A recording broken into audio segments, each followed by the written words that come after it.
Okay, let's dive right into this. Today, we are unpacking a truly fascinating intersection of global trade wars, cross-border waste management, and, believe it or not, cutting-edge artificial intelligence.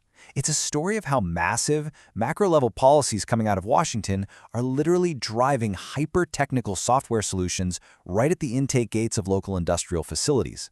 We're looking at a crazy scenario where physical supply chains are slamming into geopolitical walls and data, yes, data, is emerging as the ultimate key to unlocking them.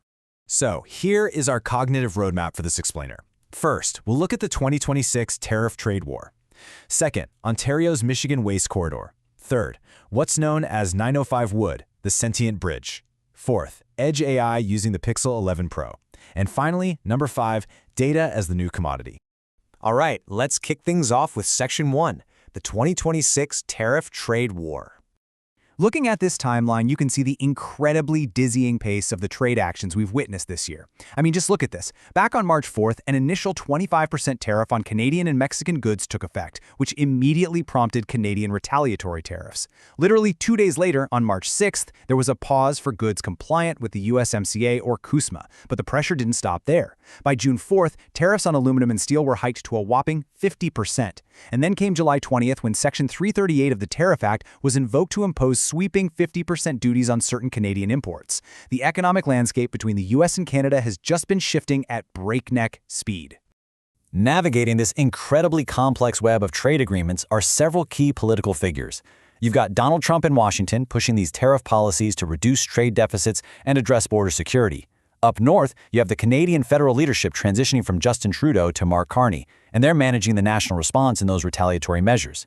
And at the provincial level, you have Ontario Premier Doug Ford, who actually called a snap election recently to secure a stronger mandate to oppose these impending economic impacts. And that brings us to the absolute urgency of this very moment. Today is August 19, 2026. The ticking clock has officially hit zero. The Section 338 tariff shift is here, and it's bringing massive 50% duties on nearly $20 billion of annual Canadian imports, specifically targeting finished Canadian wood and paper products. So the crucial point is exactly what former U.S. trade official Ryan Majoris highlights here. He says, quote, "I don't think either side really wants these tariffs to come into effect. There's a pretty strong push on both sides to find an off-ramp here," end quote. Despite the severe economic posturing and these massive 50% tariffs coming into play, both sides are desperately seeking logistical and economic off-ramps. The friction is incredibly high, but the deeply intertwined nature of these economies demands some kind of solution. This takes us to Section 2, Ontario's Michigan Waste Corridor. I want to really anchor this narrative in a stark, staggering statistic for you. 3.46 million tons. That is the sheer volume of municipal and commercial solid waste that Ontario exports to Michigan landfills every single year. Just picture that for a second. It requires a continuous, daily convoy of loaded semi-trucks rolling right over the Ambassador and Gordie Howe bridges. And this donut chart brilliantly illustrates the structural imbalance of this cross-border flow. When you look at all the waste buried in Michigan's landfills, over 14% of it, 14.35% to be exact, is trash imported directly from Ontario, Canada. That is an incredible volume of industrial, commercial, and construction waste relying entirely on an open border.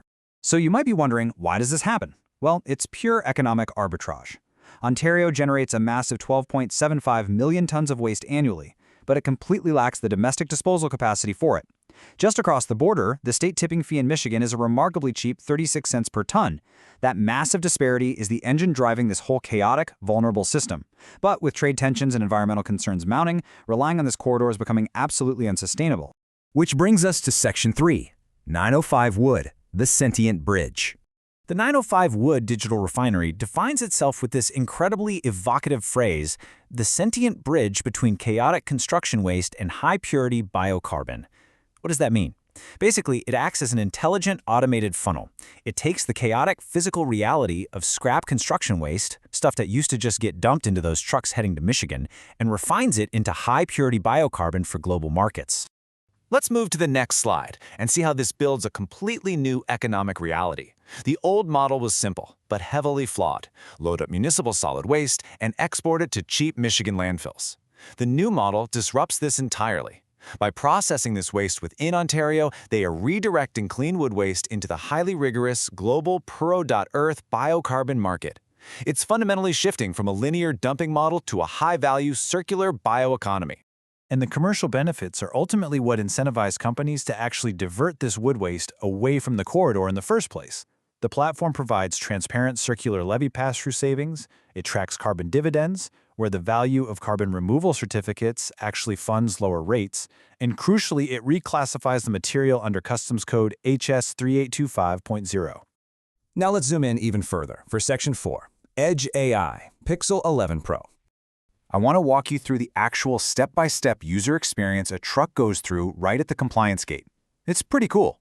First, there's a structured request for quote. Then, right at the edge, a Google Pixel 11 Pro uses AI to instantly classify the load of wood.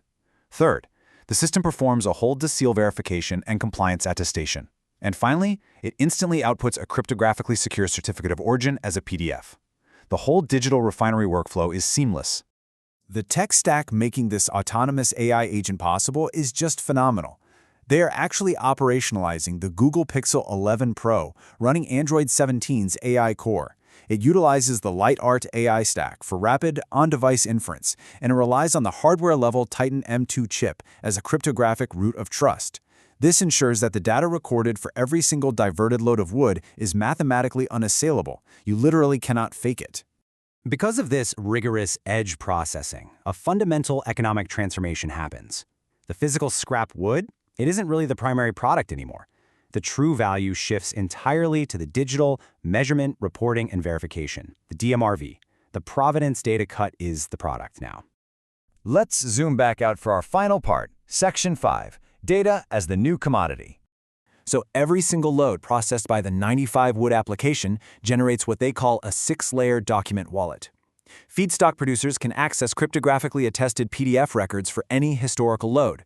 This packet includes compliance manifests, zero levy metrics, and critically, USMCA certificates of origin. It makes the entire supply chain completely audit-ready for the incredibly strict requirements of that Puro.Earth market we mentioned earlier. Now, what's really interesting about this slide is how it all ties together. Remember those 50% tariffs hitting Canadian wood products today? Well, by using the AI to classify this diverted clean wood as HS 3825.0, it qualifies for USMCA or CUSMA treatment as a wholly obtained good. Because the origin and purity are cryptographically proven by the AI data, this specific classification legally bypasses the new 50% tariffs. The data literally acts as a shield against the trade war. This official verification proves that this isn't just about managing trash anymore.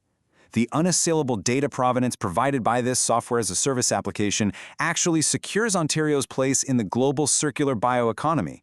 It's the data, not just the wood, that proves and secures their industrial leadership.